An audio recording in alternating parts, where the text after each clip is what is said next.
Hello everyone. आज हम लोग ज्योग्राफी का एक इम्पोर्टेंट टॉपिक क्लाइमेटोलॉजी के बारे में समझेंगे। क्लाइमेटोलॉजी जिसे हिंदी में जलवायु विज्ञान भी बोलते हैं। जलवायु विज्ञान मतलब आपको ये समझना होगा कि एटमॉस्फेयर में होने वाली जितनी भी एक्टिविटीज़ हैं उनका क्या रिलेशन है आपके साथ। एटमॉस्फेयर में क्या क्या आपको एटमॉस्फेयर में आप क्या क्या देखते हो। एटमॉस्फेयर में आप एक चीज़ देखते हो, टेम्परेचर कितना है, हवाएं कैसे चल रही है, विंड्स के बारे में पढ़ते हो, विंड्स कैसे चल रही है, टेम्परेचर क्या है, आपका रेनफॉल हो रहा है या नहीं हो रहा है। ऑल दीज एक्टिविटीज़ जो आपको डे बाय डे इफेक्ट करती है, टेम्परेचर हो, विंड्स हो, रेनफॉल हो, ये सब क्लाइमेटोलॉजी के अंडर आता है। क्लाइमेटोलॉजी मतलब study of our atmospheric environment, हमारे जो एटमॉस्फेरिक एनवायरमेंट का study. Climatology is a study of our atmospheric environment atmospheric environment का। अब एटमॉस्फेरिक एनवायरमेंट में हम एक टेम्परेचर के बारे में, एक विंड्स के बारे में, एक रेनफॉल के बारे में पढ़ते हैं। शुरुआत करते हैं विंड्स के। विंड्स है क्या? विंड्स क्या है? विंड कुछ नहीं, अलग अलग वर्ड्स आप लोग सुनते होंगे। आपने सुना होगा, विंड्स के बारे में सुना होगा, आपने एयर्स के बारे में सुना होगा। आप बता दीजिए मुझे एयर और विंड्स के बीच का रिलेशन। भाई आपने नाम सब सुना होगा, विंड्स, एयर है क्या? हवाएं अलग चीज है। अब एयर्स में भी आपने सुना होगा कि नाइट्रोजन होती है, ऑक्सीजन होती है, कार्बन डाइऑक्साइड है, कार्बन मोनोऑक्साइड है, पोल्यूटेंट एयर्स, हेल्दी एयर्स, ऐसे कई सारे। यदि मैं आपसे पूछ रहा हूं what is the relation between winds and the air, हवाओं के बीच में और आपके इनके एयर्स और विंड्स के बीच में रिलेशन क्या है। यदि बात करें विंड्स की क्या है, तो wind is a horizontal flow of air, हवाओं का हॉरिजॉन्टल फ्लो। देखिए हॉरिजॉन्टल फ्लो का मतलब क्या होता है? ये आपका 0 डिग्री लैटिट्यूड है। अब इस 0 डिग्री लैटिट्यूड से हवाएं किस साइड फ्लो करेगी? हवाओं का हॉरिजॉन्टल फ्लो। जब हवाएं वर्टिकल नहीं, मतलब ये आपका लैटिट्यूड है, तो हवाएं इस डायरेक्शन में जाए या इस डायरेक्शन में आए, तो इसको बोलेंगे हॉरिजॉन्टल फ्लो। वर्टिकल फ्लो अलग चीज होती है। तो हवाओं का हॉरिजॉन्टल फ्लो आपका क्या कहलाता है? विंड कहलाता है। अब हवाओं का हॉरिजॉन्टल फ्लो देखिए, अब सब जगह जो एयर्स हैं वो एक जैसी नहीं होती है। कई जगह ज्यादा होती है, कई जगह कम होती है। कई जगह एयर्स का जो कंपोजिशन है वो भी अलग अलग होता है, लेकिन सब जगह सेम हो जरूरी नहीं है।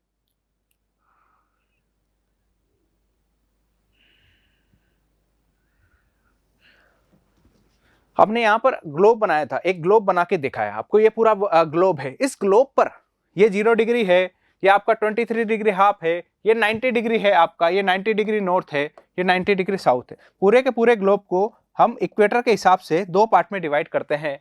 जो 0 डिग्री के ऊपर है उसको बोलते हैं नॉर्दर्न हेमिस्फीयर, देन 0 डिग्री के जो नीचे है उसको बोलते हैं साउथर्न हेमिस्फीयर। इस पूरे के पूरे है आपके पूरे के पूरे ग्लोब में सब जगह एयर्स इक्वल नहीं होगी। कहीं पर एयर ज्यादा होगी, एयर ज्यादा होगी तो हाई प्रेशर होगा सही जगह, कई जगह आपके प्रेशर कम होगा तो उसको बोलेंगे लो प्रेशर होगा। अब आपको ये चीज तो पता होगा what is the meaning of the horizontal flow of air. Horizontal flow of, या यूं बोले wind is a flow of between the difference of the pressure. अब कहीं पर एयर जो होगी, आपकी जो एयर्स होगी वो ज्यादा होगी, कहीं पर कम होगी। तो ज्यादा होगा, एयर्स मतलब है हवा है, तो हवा ज्यादा होती है तो या यूं बोलें कि प्रेशर, कहीं पर प्रेशर ज्यादा होगा, कहीं पर प्रेशर कम होगा। तो हवाओं का, हवा क्या है? Horizontal flow of air. अब यहां पर 2 पॉसिबिलिटी बनती है। जब आपने बोला कि wind is a horizontal flow of air, तो जहां पर इस हॉरिजॉन्टल फ्लो कैसे होगा? क्या हाई प्रेशर से, क्या हाई प्रेशर एरिया से, या हाई प्रेशर एयर से लो प्रेशर की तरफ, या फिर लो से हाई की तरफ? कॉमन सेंस है, ज्योग्राफी का फिजिक्स का नियम है कि जहां पर चीजें ज्यादा होती है, तो कभी पानी है जिस साइड पानी ज्यादा होता है वहां से किस साइड आता है पानी, जिस साइड कम होता है, जिस साइड उसको कम मिलता है। तो प्रेशर भी जहां पर ज्यादा होगा, ये एक एरिया है जहां पर प्रेशर ज्यादा है, यहां पर कम है, तो कम से निकल के ज्यादा में और ज्यादा कंप्रेस तो होगा नहीं। इक्वलिटी मेंटेन करने के लिए फिजिक्स का लॉ बोलता है कि प्रेशर की जो डायरेक्शन होगी, प्रेशर की जो horizontal flow of air, horizontal flow of pressure, तो उसमें जो हॉरिजॉन्टल फ्लो की जो डायरेक्शन होगी वो हाई से लो की तरफ होगी। यानी इस पूरे के पूरे ग्लोब में जो प्रेशर का जो डिस्ट्रीब्यूशन होगा, जो विंड चलेगी, द डायरेक्शन ऑफ विंड क्या होती है, direction of wind, factors deciding winds direction. पहला तो हो गया प्रेशर जो कि हाई से लो की तरफ चलती है। अब आप वापस यहां पाओ, ये आपका 0 डिग्री इक्वेटर है, ये है आपका इक्वेटर, ठीक है। यहां पर ऐसे देख लीजिए, ये 0 डिग्री इक्वेटर हो गया, 23 डिग्री 23.5 नॉर्थ हो गया, ये 30 डिग्री आप बोल दीजिए, 30 डिग्री नॉर्थ आप बोल दीजिए। लगभग एक फिक्स नहीं होता, ये आपका लगभग 60 डिग्री नॉर्थ, ये आपका 90 डिग्री नॉर्थ। इसी तरीके से यहाँ पर 30 degree south, 60 degree south and 90 degree south. अब बात करें यहाँ पर, यह है आपका इक्वेटर। इस इक्वेटर पर, यहाँ पर इस इक्वेटर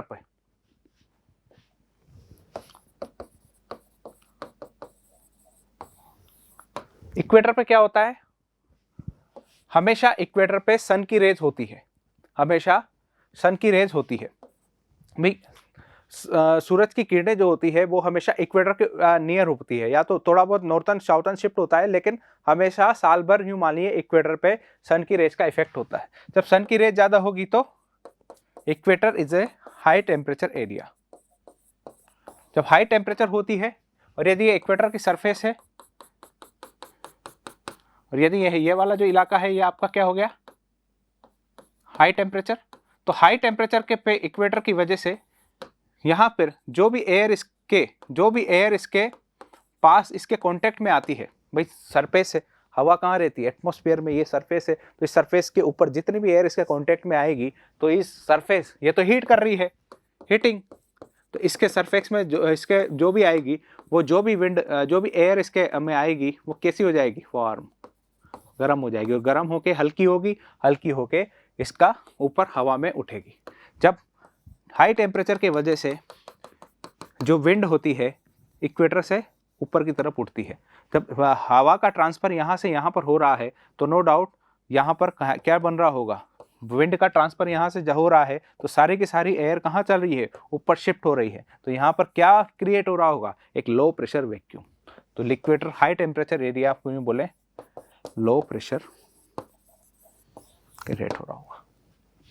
जबकि दूसरी तरफ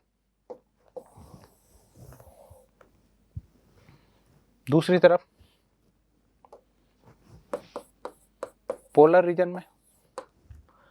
रीजन में क्या होता है, बिल्कुल लो टेम्परेचर। ऐसे बोला जाता है कि यहाँ पर साल भर सूरज की किरणें यहाँ पर इसके ऊपर होती है, और यहाँ पर साल भर कहीं पर भी आपको सूरज की किरणें नसीब नहीं होती है। तो यदि सन रेज का इंसोलेशन नहीं होगा, सन रेज नहीं आएगा, तो नो डाउट पोलर रीजन में टेम्परेचर क्या होगा, लो टेम्परेचर।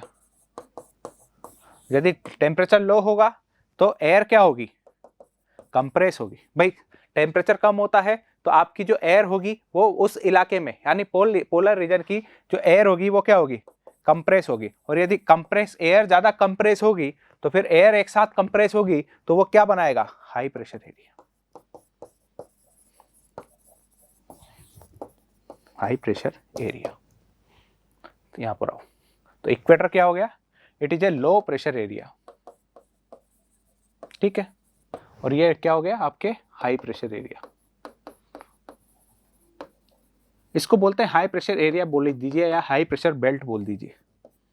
इसको भी क्या बोल दीजिए, एक बेल्ट, एक ये हाई प्रेशर लाइन नहीं बोल सकते, दरअसल ये एक रीजन होता है। जैसे इसको बोल दीजिए 0 डिग्री नहीं होता, 10 डिग्री साउथ से 10 डिग्री नॉर्थ तक क्या हो गई, लो प्रेशर एक एरिया या लो प्रेशर बेल्ट। इसी तरीके से 90 डिग्री इसके आसपास का रीजन, ये क्या होगा आपका हाई प्रेशर बेल्ट।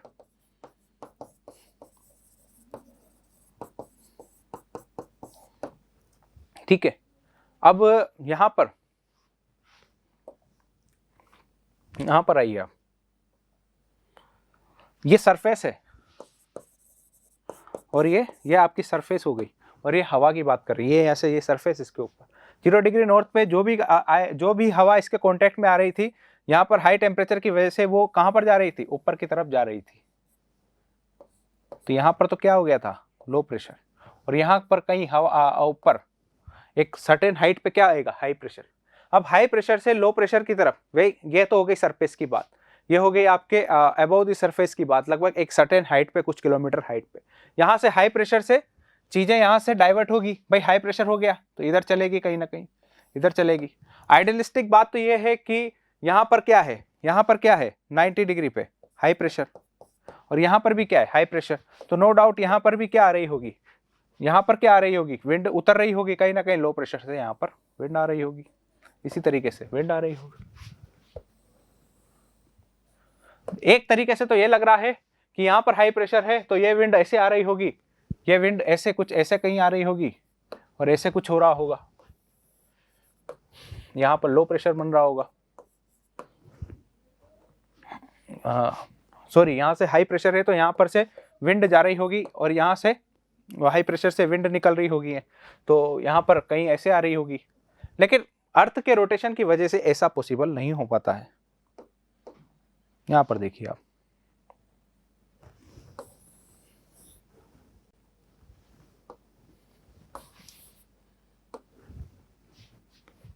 ये हाई प्रेशर, ये लो प्रेशर। अब यहाँ पर हाई प्रेशर है, ये लो प्रेशर है, आपको ऐसा लग रहा होगा कि विंड ऐसे आ रही होगी, और इधर भी यहाँ पर ऐसे लो प्रेशर है, तो ये विंड कुछ इस तरीके से आ रही होगी, लेकिन ऐसा नहीं हो पाता है। दरअसल अर्थ के रोटेशन की वजह से ये लगभग 30 डिग्री नॉर्थ के आसपास, जिसको बोलते हैं ट्रॉपिकल, सब ट्रॉपिकल रीजन में आपके, ये अर्थ के रोटेशन की वजह से ये विंड जो होती है ये इस तरीके से मोशन कर जाती है। इसी तरीके से यहां पर, तो इस 30 डिग्री यहां पर बात करें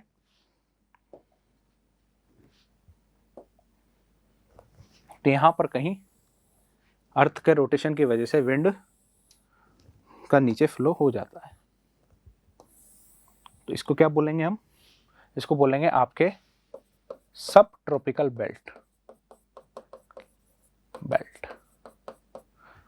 इस सब ट्रॉपिकल बेल्ट लगभग 30 degree north 30 degree south, fix नहीं होता, 25 से 33 के बीच में कुछ भी हो सकता है। ठीक है, अब देखो यहाँ हाई प्रेशर था, यहाँ से विंड निकल रही थी, तो यहाँ कहीं लो प्रेशर हुआ होगा, यहाँ पर हाई प्रेशर हुआ, यहाँ पर कहीं लो प्रेशर हुआ होगा, यहाँ पर कहीं हाई प्रेशर हुआ होगा। अब देखो ये पर हाई प्रेशर, ये भी हाई प्रेशर, तो दो हाई प्रेशर एक साथ नहीं रह सकते, तो इनके बीच में कहीं ना कहीं लो प्रेशर बना होगा, तो ये आपका लो प्रेशर, तो 60 डिग्री नॉर्थ और 60 डिग्री साउथ पे आपका लो प्रेशर, और ये फिर पूरा फ्लो किस तरीके से हो जाता है आपका, ये लो प्रेशर है आपका, ये लो प्रेशर के बीच में भी कहीं हाई प्रेशर रहा होगा, तो हाई प्रेशर से इस तरीके से यहां पर विंड आई,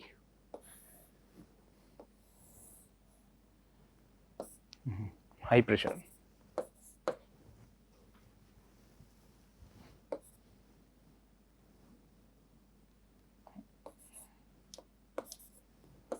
और ये लो प्रेशर की तरफ, इसी इधर भी इसी तरीके से, ये आपका हाई प्रेशर, यहाँ से लो प्रेशर की तरफ विंड, यहाँ पर लो प्रेशर की तरफ विंड, और एक लो प्रेशर। जो 0 डिग्री इसको बोलते हैं सब पोलर रीजन, सब पोलर बेल्ट। तो एक और बेल्ट हमारे पास आ गई, हो गई आपकी सब पोलर बेल्ट। यहां पर भी सब पोलर बेल्ट, और ये हो गई आपकी इक्वेटर पोलर बेल्ट। ठीक है, एक बेल्ट ही हो गई 90 डिग्री। अब इसको यहाँ पर देखिए,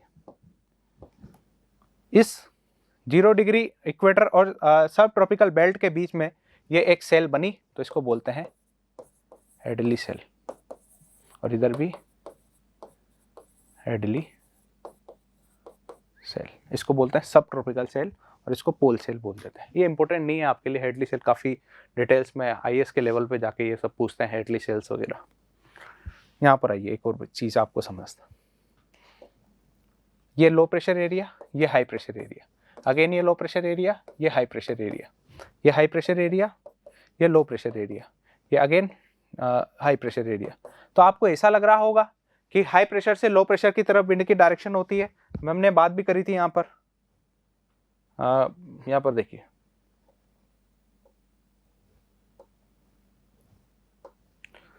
factors deciding the wind direction, pressure, high pressure से लो प्रेशर की तरफ, यानी हाई प्रेशर से लो प्रेशर की तरफ, हाई प्रेशर से लो प्रेशर की तरफ, हाई से लो, हाई से लो, हाई से लो, हाई से लो, कुछ इस तरीके से प्रेशर फ्लो होना चाहिए, लेकिन ऐसा नहीं होता है। Factors affecting to the wind direction, एक डायरेक्शन में एक फैक्टर ये भी होता है अर्थ के रोटेशन की वजह से, अर्थ के रोटेशन की वजह से जो प्रेशर का जो हाई प्रेशर से लो प्रेशर का जो डायरेक्शन है वो ऐसे होना चाहिए, उसकी वजह से ये इफेक्ट कर जाता है, और इसको बोलते हैं, सेकंड है अर्थ के रोटेशन की वजह से, अर्थ के रोटेशन की वजह से कोरियोलिस फोर्स जनरेट होता है, और कोरियोलिस फोर्स जनरेट होता है और कोरियोलिस फोर्स विंड की डायरेक्शन चेंज कर देता है। विंड की डायरेक्शन किस तरीके से चेंज करता है, नॉर्थन हेमिस्फीयर में अलग और साउथर्न हेमिस्फीयर में अलग तरीके से। अब नॉर्दर्न हेमिस्फीयर में अलग, साउथर्न हेमिस्फीयर में अलग कैसे, तो नॉर्दर्न हेमिस्फीयर में तो और साउथर्न हेमिस्फीयर, तो नॉर्दर्न हेमिस्फीयर में जो विंड इस तरीके से आनी चाहिए उसको इस तरीके से आती है, जो विंड इस तरीके से आनी थी यदि वो इस तरीके से आ रही है तो कैसे घूम रही है आपकी, क्लॉकवाइज, जबकि साउथर्न हेमिस्फीयर में एंटी क्लॉकवाइज। तो ये विंड की डायरेक्शन क्या हो जाएगी, नॉर्दर्न हेमिस्फीयर में हाई प्रेशर से लो प्रेशर कैसे घूमेगी आपकी, क्लॉकवाइज, जबकि ये साउथर्न हेमिस्फीयर है, ये आपका साउथर्न हेमिस्फीयर हो गया पूरा, तो यहाँ पर anticlockwise due to Coriolis force. High pressure से लो प्रेशर तो है ही सही, लेकिन विंड की डायरेक्शन चेंज हो गई। अब इधर भी आपके एंटी क्लॉकवाइज, तो एंटी क्लॉकवाइज कैसे हो जाएगी, हाई प्रेशर से लो प्रेशर ऐसे होगी या ऐसे होगी, तो आपकी ऐसे हो जाएगी,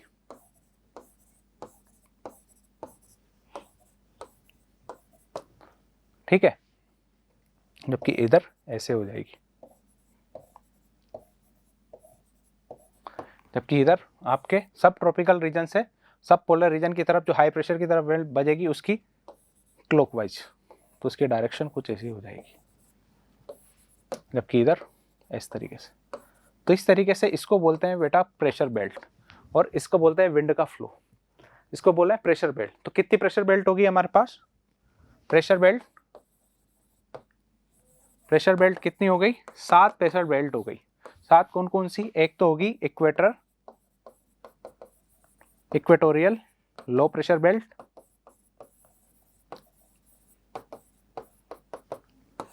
ये 2 हो गई आपकी सब ट्रॉपिकल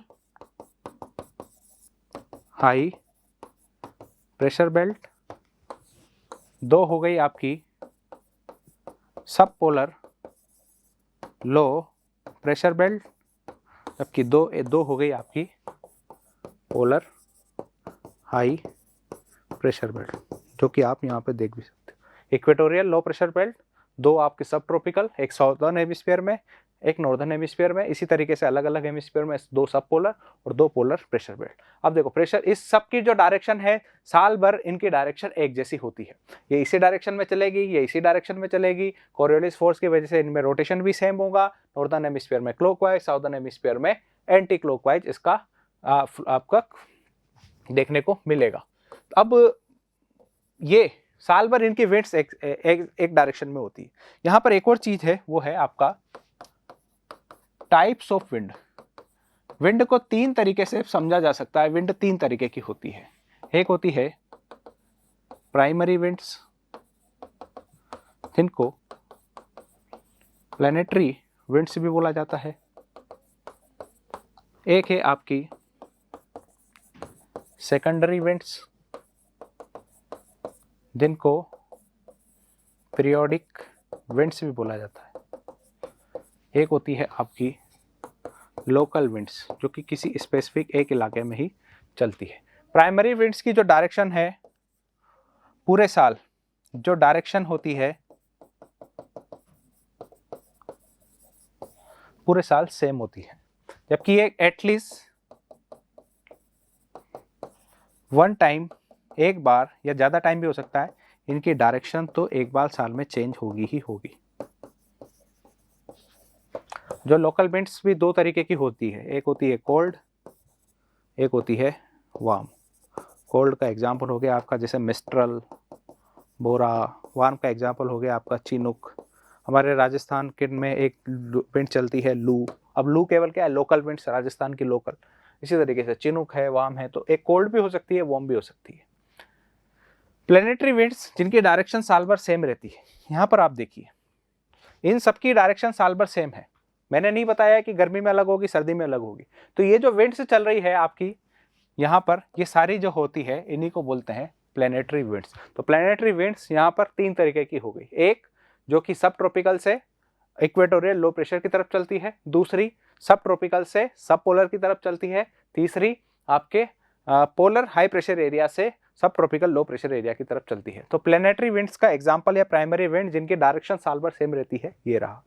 जबकि सेकेंडरी, लोकल तो हो ही गया, जबकि सेकेंडरी विंड्स का सबसे अच्छा एग्जांपल है आपका मॉनसून।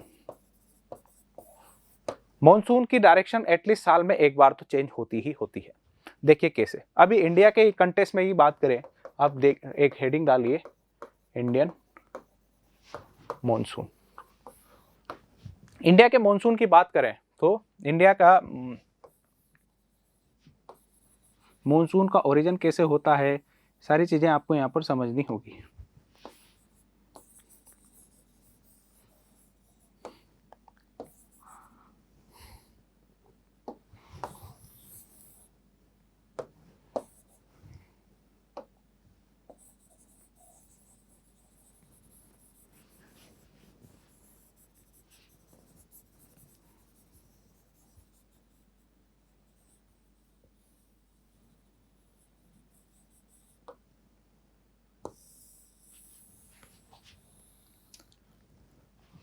ये आपका इक्वेटर हो गया।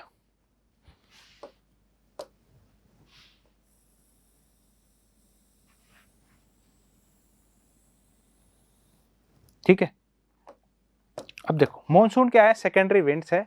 मॉनसून की ओरिजिन कैसे होता है, दरअसल एक होता है आपका jet stream north eastern jet stream, जिसकी वजह से यहाँ पर आपके कहीं ना कहीं आपके हाई प्रेशर एरिया बनता है। अफ्रीका में ये जो मेडागास्कर है, इस मेडागास्कर के पास कहीं ना कहीं हाई प्रेशर एरिया बनता है, और इस हाई प्रेशर एरिया से जो विंड्स होती है वो कुछ इस तरीके से चलती है। मैंने अभी बात करी थी, आप यहाँ पर देखिए, वैसे तो विंड्स की जो डायरेक्शन है इनकी कैसी होनी चाहिए, इस तरीके से, लेकिन यहाँ पर मैंने जो विंड मेडागास्कर से जो विंड की जो डायरेक्शन बनाई है वो किस तरीके से चलाई है। आप यहाँ पर देखिए, ये आपका मेडागास्कर कहाँ है, आपके साउदर्न हेमिस्फीयर में, और सब ट्रॉपिकल और इक्वेटर के बीच में, और जो डायरेक्शन क्या थी आपके विंड की, यहाँ पर देखो, ये इस साइड विंड की डायरेक्शन क्या है, विंड की डायरेक्शन क्या है आपके साउथ ईस्ट से आपके नॉर्थ वेस्ट की तरफ। लेकिन हमने एक चीज समझी थी, कोरियोलिस फोर्स की वजह से विंड की डायरेक्शन जो होती है वो यहाँ पर एंटी क्लॉकवाइज होती है, जैसे यहाँ पर इस तरीके से होनी चाहिए थी, लेकिन एंटी क्लॉकवाइज होगी। लेकिन जैसे ही इक्वेटर को ये विंड्स पार करेगी, जो मेडागास्कर के पास से जो हाई प्रेशर एरिया से, इस हाई प्रेशर एरिया से ये जो विंड्स चली आ रही है, ये जो मेडागास्कर के पास से इसको पार करेगी, तो ये जब विंड्स इसको पार करेगी तो इनका अब कोरियोलिस फोर्स इफेक्ट क्या होगा, एंटी क्लॉकवाइज होगा या क्लॉकवाइज होगा। कोरियोलिस फोर्स का जो इफेक्ट होगा, अब ये जो एंटी क्लॉकवाइज डायरेक्शन में रोटेट कर रही थी ड्यू टू कोरियोलिस फोर्स, अब ये नॉर्थ इसको पार करके आपके क्या आ जाएगी, किसे आएगी, यहां पर क्लॉकवाइज हो जाएगी। तो आप ये मान के चलिए, यदि हम यहां पर बात करें, ये इंडिया है और ये आपका अफ्रीका है, तो यहां से यदि ये विंड्स चली, ये आपका मेडागास्कर है, आपका मेडागास्कर के आसपास से ये विंड चली तो ये विंड यहाँ से कुछ इस तरीके से चलेगी और फिर उसके बाद ऐसे ये पार करके कोरियोलिस फोर्स की वजह से जो एंटी क्लॉकवाइज थी वो क्लॉकवाइज हो जाएगी। अब इंडिया में ये एंटर करेगी।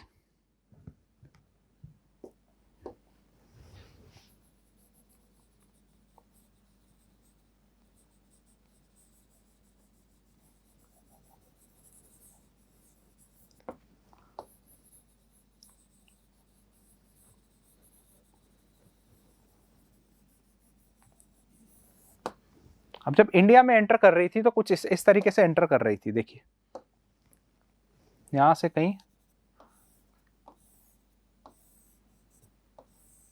कुछ ऐसे भी आएगी। तो इंडिया में एंटर करने के दो तरीके हैं, एक हो गया अरबियन सी से, एक हो गया बे ऑफ बंगाल से। तो इंडिया में मॉनसून, अब ये देखो मॉनसून को उसके डायरेक्शन के हिसाब से बोला जाता है। अब ये किधर से आ रही है ये विंड आ रही है आपके साउथ वेस्ट से, तो इसको क्या बोलेंगे, south west monsoon, south west monsoon. अब ये monsoon, south west monsoon India में दो तरीके से एंटर करता है। तो यूं बोल दिए कि इंडिया में इंडियन मानसून में बात करें तो इंडियन मानसून में दो तरीके की विंड एंटर करती है, एक अरेबियन सी से और एक बे ऑफ बंगाल से। अब बे ऑफ बंगाल से इस तरीके से एंटर करेगी।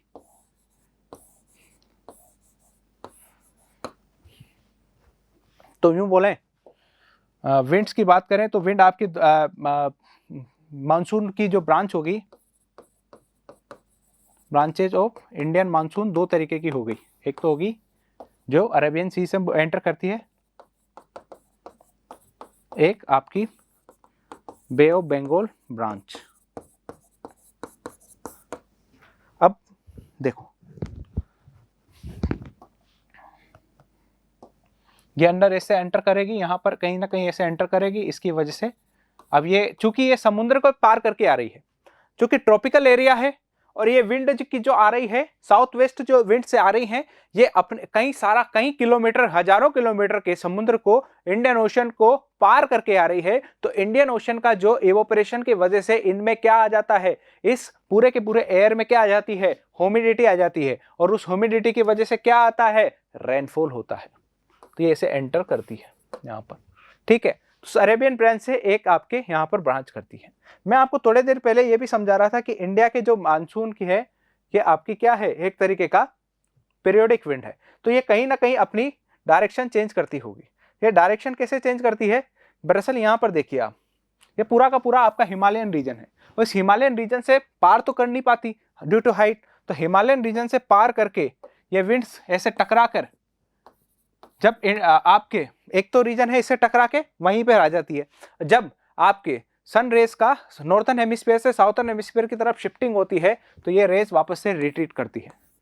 और जब ये रेज वापस से लौटती है तो वापस से लौटते टाइम इसको बोला जाता है, एक तो हो गया आपका साउथ वेस्ट मानसून जिसकी वजह से मैक्सिमम रेनफॉल होता है, एक हो गया आपका रिट्रीटिंग मॉनसून। अब रिट्रीटिंग मॉनसून को हम नॉर्थ ईस्ट मानसून भी बोल सकता हूं। देखो क्यों, क्योंकि मॉनसून की वापस जब ये किरणें वापस जब ये रेज लौट रही हैं तो इनकी डायरेक्शन क्या है, इनकी डायरेक्शन है आपकी नॉर्थ ईस्ट। ये नॉर्थ ईस्ट से निकल रही है किसकी तरफ, साउथ वेस्ट की तरफ, तो नॉर्थ ईस्ट मानसून। और जब नॉर्थ ईस्ट मानसून की वजह से ये जब रेनफॉल्स आपके वापस लौटती हैं तो कुछ इस तरीके से वापस लौटती हैं, तो आधी तो ऐसे बे ऑफ बंगाल के ऊपर के नीचे से पार करके निकल जाती है। लेकिन ये जो आपका तमिलनाडु का ये जो कोरोमंडल वाला जो पार्ट है इसकी वजह से यहाँ पर रेनफॉल होता है लगभग मई जून के आसपास। सबसे पहले आपका मानसून कहाँ पर टकराएगा, सबसे पहले यहाँ केरला के पहले भी यहाँ पर कई बार अंडमान निकोबार में ये चीज़ टकरा जाती है। लेकिन मेनलैंड में सबसे पहले किरणें आएगी, वेज आएगी तो कहाँ पर टकराएगी, आपके यहाँ पर केरला में होता है। जब इसके बाद सब जगह पानी आता है। और जैसे जैसे ये मानसून, सबसे ज़्यादा बारिश केरला में क्यों होती है, क्योंकि जब विंड्स आती हैं तो अपने साथ सबसे ज़्यादा इवोपरेशन या सबसे ज़्यादा ह्यूमिडिटी यहाँ पर लेके आती है। जैसे जैसे आगे बढ़ेगी तो इनको इवोपरेशन होगा नहीं क्योंकि लैंड एरिया है, तो इनको आपको ह्यूमिडिटी मिलेगी नहीं, ह्यूमिडिटी कम होती जाएगी तो आपका टोटल जो रेनफॉल है वो भी कम होता जाएगा। इसी तरीके से जब रिट्रीट होता है तो मैक्सिमम जो ये जो आपकी नॉर्थ ईस्ट मानसून है या रिट्रीटिंग मानसून है वो वैसा का वैसा निकल जाता है। कुछ ऐसे भी आता है लेकिन इसके पास ह्यूमिडिटी नहीं होती तो क्या नहीं होता, रेनफॉल नहीं होता तो केवल हवाएं चलती है, वो आपका रेनफॉल नहीं होता। लेकिन यहां से ये बे ऑफ बंगाल को पार करके एक मैप बनाते हैं, उसमें आपको क्लियर होगा।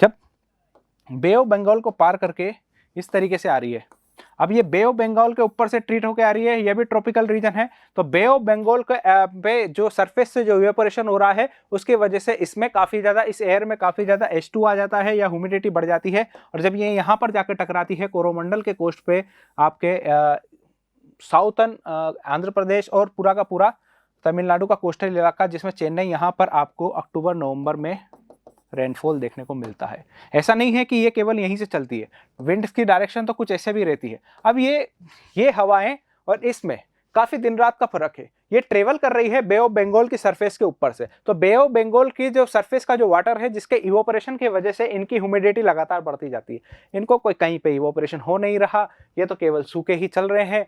और जब विंड्स होती है उनमें ह्यूमिडिटी नहीं होती तो विंड्स तो चलेगी लेकिन रेनफॉल नहीं होगा। यही रीजन है कि कोरोमंडल के कोस्ट पे आपको रिट्रीटिंग ऑफ मानसून देखने को मिलता है। अब मैंने बात करी थी कि मानसून एक पीरियोडिक विंड है, दरअसल इसने अपनी डायरेक्शन चेंज कर ली। देखो, पहले ये साउथ वेस्ट मानसून होता था, उसके बाद नॉर्थ ईस्ट मानसून हो गया। एटलीस्ट एक बार यदि जो अपनी डायरेक्शन चेंज कर रहा है उसको पीरियोडिक विंड बोलते हैं, सेकेंडरी विंड बोलते हैं। तो कई बार पूछ देता है monsoon is a primary wind, option B secondary wind, option C it is a local wind. तो कई बार लोग समझते हैं ये मानसून का तो रिलेशन केवल इंडिया से है, ये तो लोकल होगा। नहीं, ऐसा नहीं है। Monsoon is a secondary wind क्योंकि अपनी डायरेक्शन एटलीस्ट एक बार चेंज कर रहा है। तो ये हमारा क्लाइमेटोलॉजी के कुछ इंपॉर्टेंट टॉपिक थे।